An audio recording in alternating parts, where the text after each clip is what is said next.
सीमाताई आमचे माजी आमदार बाळासाहेब उपस्थित आमचे नितेश फडणवीस देवदत्तजी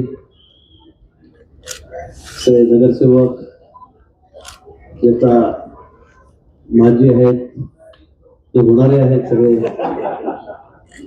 सर्वजण नरेंद्रमध्ये सर्व अध्यक्ष पदाधिकारी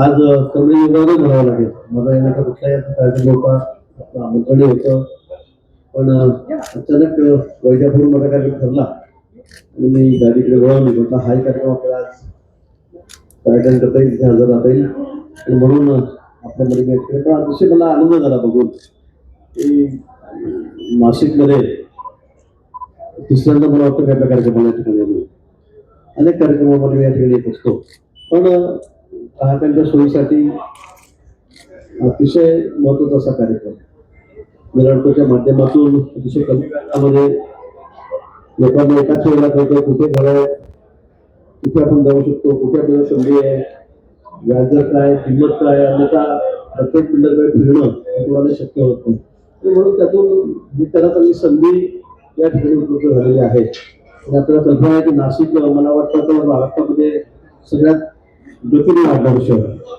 सगळ्यांचं लक्ष आता नाशिककडे आहे पुण्याला प्रेफरन्स थोडं तिच्या बाबतीत ठरवता प्राथमिकता ही नाशिकला या ठिकाणी आहे त्याचं कारण तिथलं वातावरण चांगलं आहे तिथे सगळ्यात धार्मिक असेल सांस्कृतिक असेल सगळ्याच बाबतीमध्ये शैक्षणिक असेल सगळ्या बाबतीत ते अग्रेसर असतात ना नाशिक जिल्हा बाजूला त्र्यंबकेश्वर आहे गडचिरोली आहे ज्योती आहे हा भाग अतिशय दिसत आहे हे सगळं नाशिक जिल्हा आमचा आहे हा कृषी प्रधान पण आहे द्राक्षासाठी असेल कांद्यासाठी असेल फुलांसाठी भाजीपाल्यासाठी अनेक विविधतेने सगळं नटलेलं आहे आणि म्हणून नाशिककडे लोकांचा ओढा या ठिकाणी तशी रिटायर झालेलं लोकांना असं वाटतं कुठे असू द्या पण आम्ही नाशिकमध्ये त्या स्थायिक होऊ नाशिकमध्ये घरपूर आपलं रिटायरमेंट झालं आणि म्हणून नाशिक खूप मोठ्या गतीने वाढत आहे आणि सगळ्यात वाढत असताना सर्वात महत्वाचा फक्त तो घरांचा असतो निवासाचा असतो आणि अतिशय सुंदर इमारती म्हणजे मी आधीचं नाशिकही बघितलेलं आहे आणि आताही बघतोय त्यांनी 2-3-4 वर्षामध्ये एवढा बदल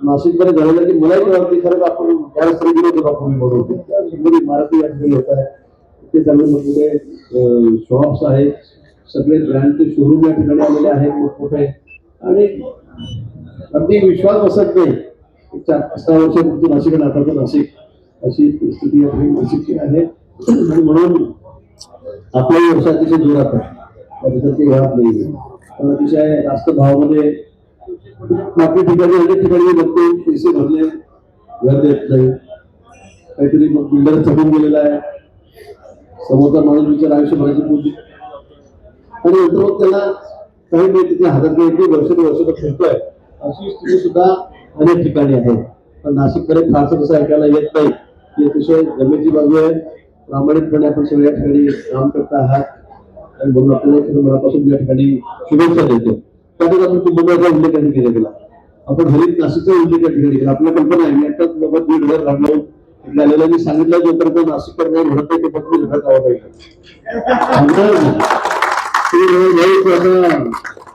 कसं करायचं 12 वर एसी सगळी हवा चढवतो मला त्या ठिकाणी आणि खरं सांगतो आता मी ते ठरवलेलं आहे आताच आपण 15,000 लावला तर मी म्हणतो तुम्ही अजून जागा दाखवा 25,000 40,000 50,000 तुम्ही म्हणा तेवढी झाडं 15 फूट 20 फुटाची तुम्हाला लावली ते 2 वर्षामध्ये त्याची मोठे वृक्ष कारण हे झाड 5-6 वर्षाचे आहेत आता आपण लेवड आहे लिंब आहे फळफळ आहे जांभूळ आहे चिंच आहे अशी अनेक प्रकारची झाडं आपण या ठिकाणी लावतो आहे निश्चित आपलं स्वप्न आहे की हरित नाशिक या ठिकाणी आपल्याला करायचं आहे काही लोकांनी मध्ये थोडंसं खरं म्हणजे बदनामी करण्याचा प्रकार थोडासा झालेला आहे ज्या पद्धतीने आपण बोलत असं अजिबात नाहीये साधुग्राम सुरुवातीपासून शेकडो वर्षापासून याची प्रथा परंपरा कुंभमेळ्याची आणि तिथे साधूचं वास्तव्य असतं म्हणजे साधुग्राम म्हणत आहे तुझं नाव सुद्धा निदर्शन साधुग्राम म्हणून आहे तपोवन आहे आणि म्हणून त्या ठिकाणी साधूंना आपले काम निवारा करावा लागेल अनेक मोठ्या बाजूला साधूंनी तिथे 10-20 वर्षामध्ये राऊटर जावं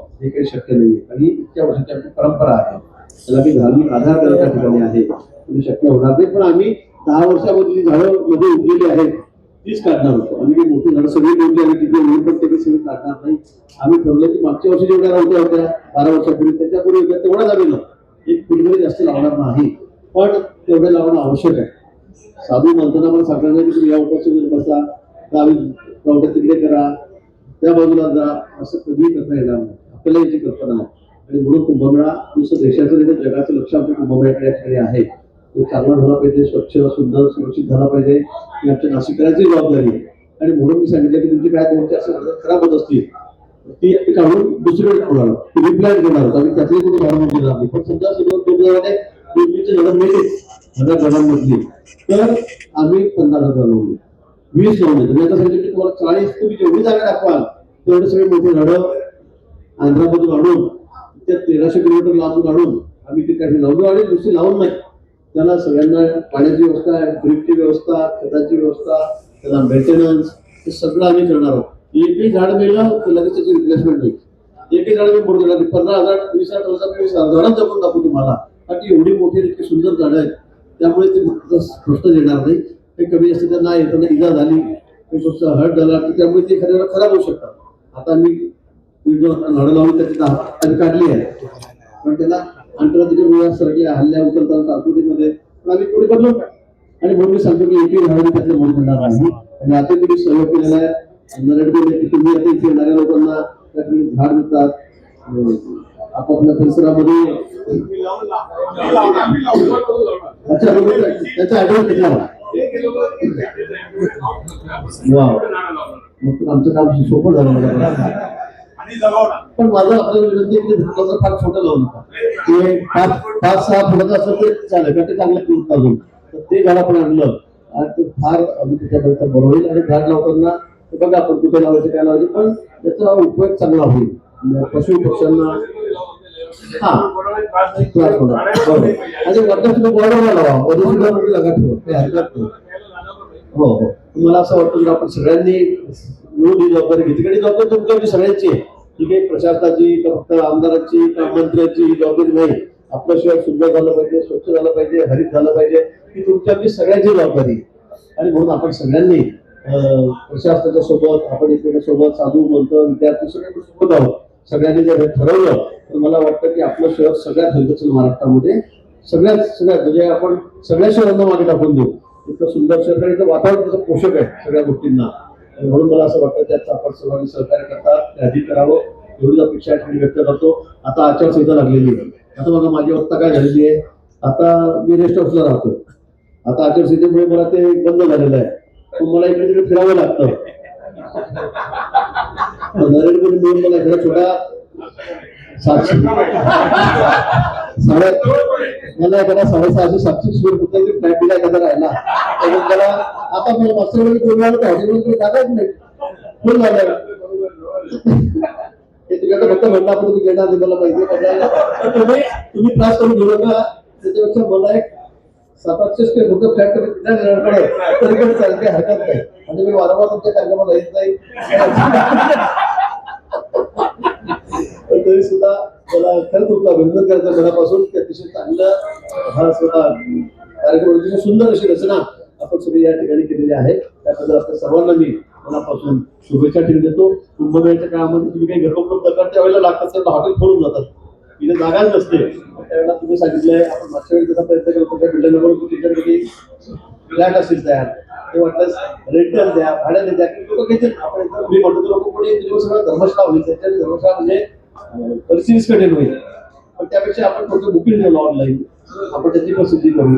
आणि त्याला राहायची व्यवस्था केली अधिक सोय यायला कुंभमेळ्यामध्ये गेल्या वेळेपेक्षा 5-6 पट जास्त होईल. म्हणजे 5-6 पटीमध्ये जास्त गर्दी होईल. कारण आपण झालेल्या कुंभमेळ्यात बघितलेला आहे रायगडचा. त्यामुळे आपण ती परत करावी एवढी विनंती आपल्या करतो. कुंभमेळा सगळा आपला आहे, आपल्या घरचा कार्यक्रम आहे, आपल्या घरी लग्न आहे असं समजून आपण सगळ्यांनी त्या कार्यक्रमासाठी हातभार लावावा एवढी विनंती करतो. पुन्हा आपल्या त्या कार्यक्रमासाठी मनापासून शुभेच्छा देतो. धन्यवाद.